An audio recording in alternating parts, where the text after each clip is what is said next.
Ancient, beautiful and mystical India. An unlimited, unending source of fascination for people from all over the globe. India is also the birthplace of many holy masters who have shared with the world the paths to spiritual illumination. Geographically, India is very vast, covering an area of 3.3 million square kilometers, making it the 7th largest country on Earth. India is graced with the majestic Himalayas, the highest mountain range in the world. Often called King of the Mountains, it is revered as the home of the gods. The name is derived from Sanskrit meaning the abode of snow. To the spiritual aspirants of millennia, the grandeur and elevation of the mountains are a constant reminder of the parallel glory and majesty of the human soul, and thus are considered to be of ultimate sacredness. In the early 1980s, profoundly moved by the ever-suffering in our world which she had witnessed since the time of her childhood, Supreme Master Ching Hai made a selfless and momentous decision to forsake the comfort of her personal life. Supreme Master Ching Hai's earnest quest for truth and enlightenment for the benefit of all beings culminated in her courageous journey in various parts of India and eventually the divine Himalayas. We now invite you to listen to Supreme Master Ching Hai's lecture entitled Master's Pilgrimage to the Himalayas, given on July 7, 1997, during a gathering with our association members in Los Angeles, California, USA. Supreme Master Ching Hai's lectures are not a complete meditation instruction. Please do not try alone. For free of charge guidance, please visit www.godsdirectcontact.org or contact any of our centers near you. I have just discovered one very important thing. That is, if you don't sleep in the evening, last night, then you feel very sleepy today. Do you know that? Yeah. Did you sleep enough last night? Yes. I did. But it's okay. And today I went to the sea. What do you mean, oh? Huh? You don't know there's a beach around here? Did you go to the beach sometime? Huh? Yeah. You swim?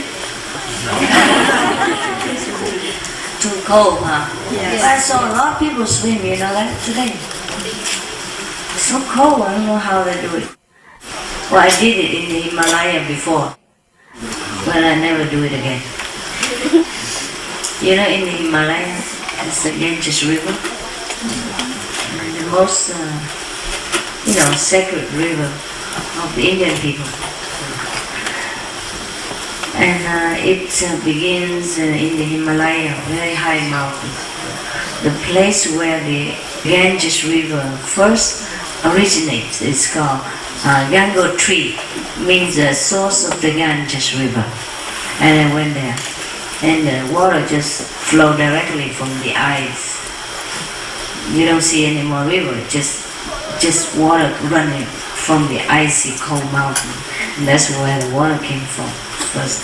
And then you can bath in there. A lot of people go there to take a bath in summer. And then believe it, they clean their sin. I told you already, did I not? Yeah? No? Okay, so millions of people go there every year. Some of them die in between, before and after. But still people like to go there to clean their sin. And normally they come there and just splash some water on their face because the water is so cold. It just came from the ice, just a little bit, like zero degree. And the water just flow in ice. Because the sun of the summer, melt the top of the snow, the top layer of the snow and of the ice. So the water will run down there, and that is how the Ganges begin. And people go there and splash the water on the face, or hand and things like that, or their feet. So that they believe their sins is clean. And I went there and did exactly the same. But then I thought, then only my face and my hand are cleansed of the sin. How about the rest of my body? That won't do. So I jump in. Oh my God. Trời đất ơi, lạnh quá trời.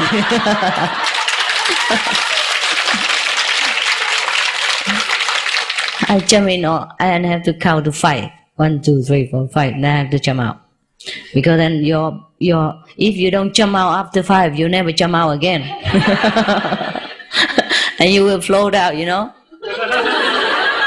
to the plane like this. And become one of the many. Because in India, after people die, they don't bury. No? Mostly they will burn the corpse, or they just throw it in the Ganges river. First they burn it and throw the ashes in the river, any river, because the Ganges has many branches too. And there are 3 of the source of the Ganges. One is Yamuna tree, the other is Ganga tree, the other is never mind, another tree somewhere.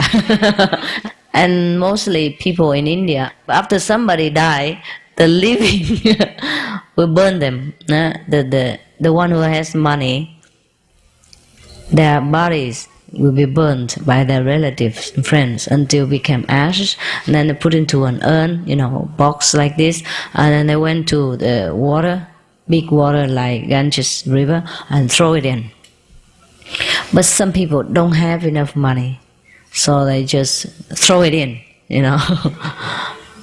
And then after a while it becomes swollen and white, So sometimes if you walk along too long, along the Ganges river, because there are many roads along the Ganges river, and you walk too long and you're tired and you don't know where to rest, you just lay near the Ganges river, not too near in water, they will rise up in the night, And then take some of the body, the still intact body and swollen and soft and white, and make it the pillow.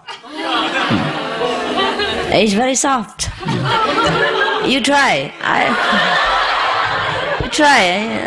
Or you can meditate on it, So when you go to India, there's no need cushions. Just go to Ganges, the riverside, and pick any of your size or bigger size. And just sit on it. It's pretty soft. Soft and just, spongy.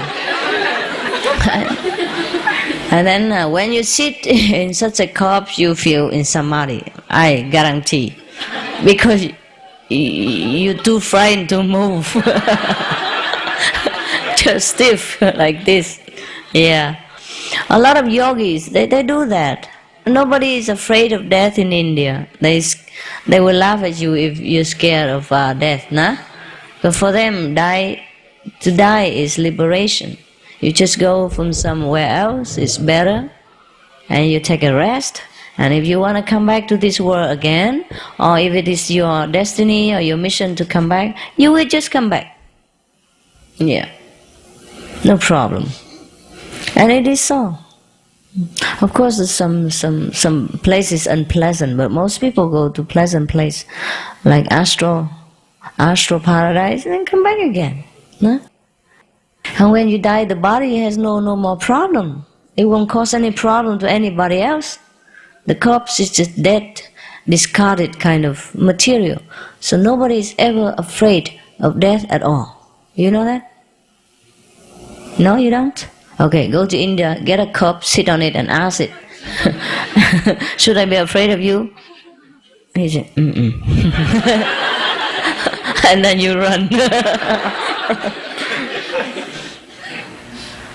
Yeah, it looks very bad sometimes if you happen to see some corpse which is half decomposed and half is still there, or half is eaten by dogs or vultures, and half is still hanging around there.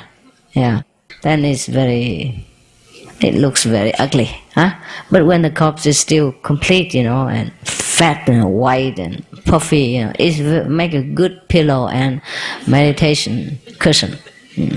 You can try. I guarantee satisfaction, money back.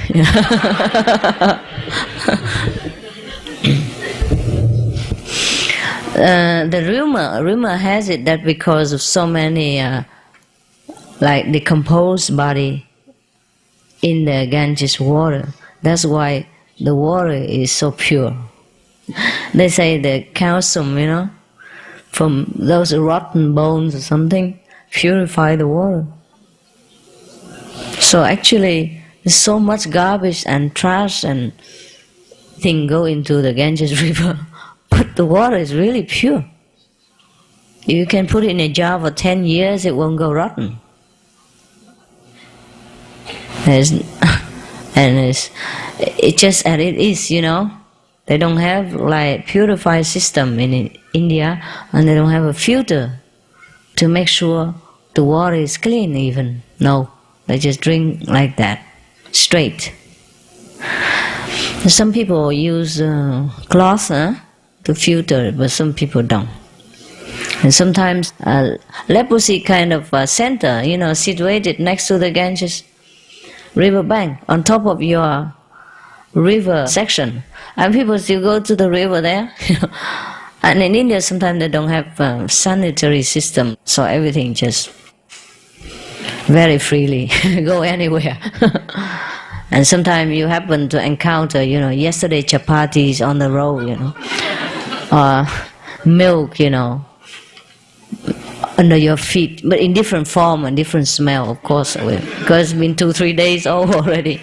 Has been go through some filter system. So you just have to put up with it. Sometimes, you think of Himalaya or Indian and some riverside as a very romantic, mysterious place to go, to sit for meditation.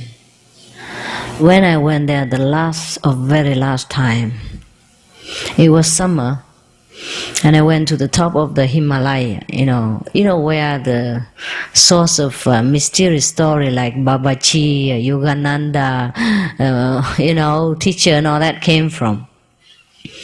And I was dying to find a riverside spot to sit and meditate, as is described in the book. You have to do everything according to the book. It sounds so romantic, The yogi sit next to the river, on the bank of the river and all that, and forget everything, just be in blissful reunion with God. Oh God, I try hard. Because everywhere is, 3-4 days old chapatis. And the smell is also awful, just like 3 days old. You can't even find a place to sit next to the water anymore. And that was one of the holiest place in India and in the Himalaya. Because so many people go there every year. And that's why it become a little bit unholy. So sometimes the illusion and the reality don't match. We imagine a lot of things. So sometimes there are a lot of things that you don't know about the Himalaya. And sometimes a big snake, as big as your body, cobra, like rattlesnake, some what, and wear glasses, snake and all that. Oh, they look pretty impressive when they raise their head at you and say hello. Hi there.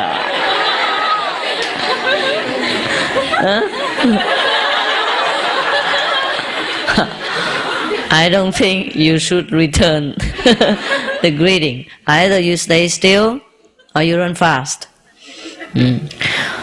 Well, it's not all that bad. In my house, there's only scorpions and centipedes, snow snakes. Snakes stay outside. But the scorpions, they are funny, Maybe it's too cold or maybe they are lazy. They didn't bite me, but they did bite some neighbor. I think my neighbor's scorpion are more diligent than mine, because mine never bit me. One time I sleep. Oh, this is another story. Later, okay. Okay, so my scorpions is, they sleep with me. They sleep under the couch, huh? Not that I really have a couch, it's just a very rotten four-leg kind of, those rope were made from the bark of the trees and all that. And then they knit them together and then hang it on the four poles, like that. And it's just like a hangmat. And then you throw your sleeping bag on it, zip it up and sleep. And then meanwhile, not that I have magical power, but I can see through the walls and the roof. Thousands of holes in everywhere. I call them 5,000-star hotel. And it's pretty cheap, yeah. And then the scorpion, of course, like to wander around, through the halls, through the roof, and then sometimes drop on top of my sleeping bag and just stay there. And then in the morning when I wake up and say, "Ooh, what is that?" And he raised his head and say, "It's me." It's me, Scorpio. So I had to take, one or two of them under the pillow or the blanket or under the table or under the chair or under the bed. Huh? Sometimes a lot, maybe 10 of them. And centipedes, and take them together, put them in a jar, and then go out for a walk. And then find some big rock and take that, let them take refuge. And next day, others come again. Every day I'm busy. Take care of these sentient beings. But it was fun because there's nothing much to do. That was in one of the houses, the mud houses that I stay. Why they call mud houses? Because they use mud to make the wall. They just simple, tie some piece of wood or something together, and then they put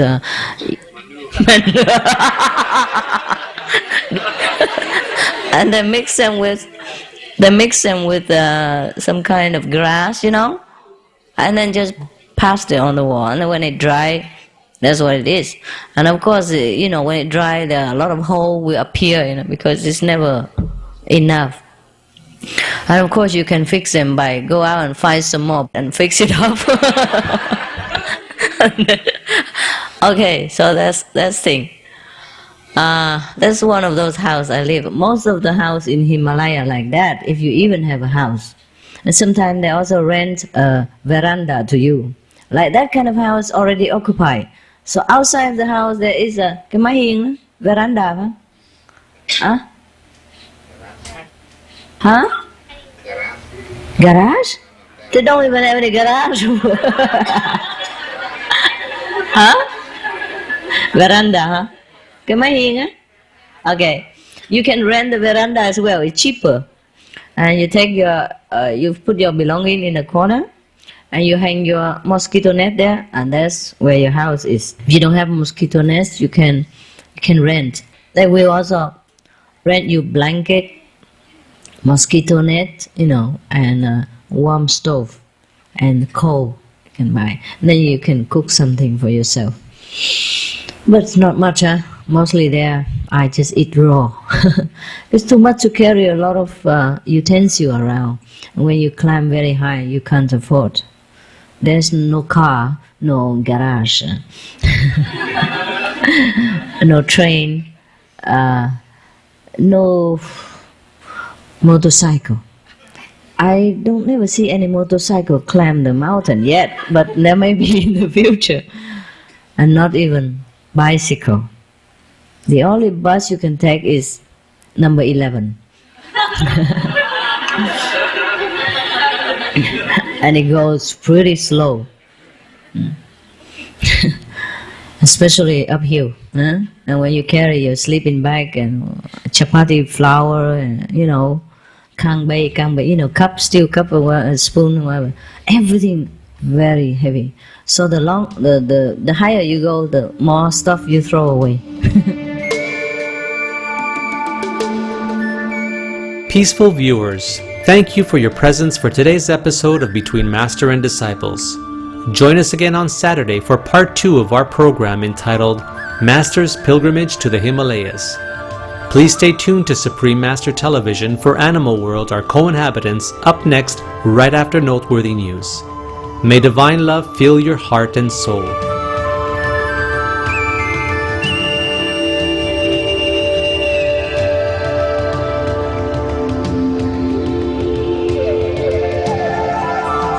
Supreme Master Ching Hai's lectures are not a complete meditation instruction. Please do not try alone. For free of charge guidance, please visit www.godsdirectcontact.org or contact any of our centers near you. For more details, please visit www.suprememastertv.com/BMD.